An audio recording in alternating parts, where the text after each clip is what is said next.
नमस्कार, प्रभा साक्षी पॉडकास्ट में आप सभी का स्वागत है। आज के इस पॉडकास्ट में बात करेंगे कि जम्मू कश्मीर में इस बार का चुनाव 3 खानदानों और यहाँ के नौजवानों के बीच डोडा में पीएम ने किया शांति, सुरक्षा और समृद्धि का वादा। तो आइए सुनते हैं आज के इस पॉडकास्ट को। लेकिन उससे पहले अगर आपने हमारे चैनल को सब्सक्राइब नहीं किया है तो जरूर कर लें, ताकि आप रोज ऐसे ही इंटरेस्टिंग और जानकारीपूर्ण पॉडकास्ट सुन सकें। प्रधानमंत्री नरेंद्र मोदी भाजपा उम्मीदवारों के चुनाव प्रचार के तहत रैली को संबोधित करने के लिए जम्मू कश्मीर के डोडा पहुंचे। मोदी ने डोडा में चुनावी रैली में कहा कि तिगुनी मेहनत करेंगे, जम्मू कश्मीर को साथ मिलकर समृद्ध बनाएंगे, यह मोदी की गारंटी है। राजनीतिक पंचों ने अपने बच्चों को आगे बढ़ाया, नए नेतृत्व को उभरने नहीं दिया। साल 2014 में केंद्र में सत्ता में आने के तुरंत बाद हमने जम्मू कश्मीर में युवा नेतृत्व को आगे बढ़ाने पर ध्यान केंद्रित किया। नए नेतृत्व और कांग्रेस, पीडीपी तथा नेशनल कॉन्फ्रेंस के वंशवाद के बीच की लड़ाई है। इन वंशों ने जम्मू कश्मीर को बर्बाद कर दिया है।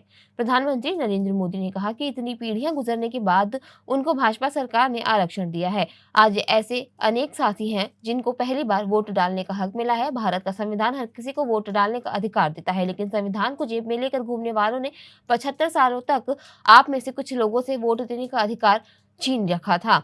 आजकल ये लोग संविधान को अपनी जेब में रखते हैं। ये दिखावा ये अपने काले कारनामे को छिपाने के लिए कर रहे हैं। हकीकत क्या है, ये जम्मू कश्मीर का बच्चा बच्चा जानता है। इन लोगों ने बाबा साहेब के बनाए संविधान की आत्मा को नोच दिया था। वरना क्या कारण था कि हमारे जम्मू कश्मीर में 2 संविधान चलते थे? क्यों यहाँ के लोगों को वो हक नहीं मिलता था जो बाकी देश के लोगों को मिलता था? क्या कारण है कि यहाँ हमारे पहाड़ी भाई बहनों को इतने वर्षों तक आरक्षण नहीं मिला? प्रधानमंत्री नरेंद्र मोदी ने कहा कि जम्मू कश्मीर में ये एससी, एसटी और ओबीसी का नाम तक नहीं लेते थे, लेकिन संविधान को जेब में लेकर घूमने वालों ने 75 सालों तक आप में से कुछ लोगों से वोट देने का अधिकार छीन लिया था। कांग्रेस की सोच और नीयत क्या है, ये उनके अध्यक्षों की बात से भी साफ होता है। वो यहाँ आकर कहते हैं कि अगर हमें 20 से ज्यादा सीटें मिल जाती तो मोदी सहित भाजपा के सभी नेता जेल में होते। क्या यही एक एजेंडा है उनका?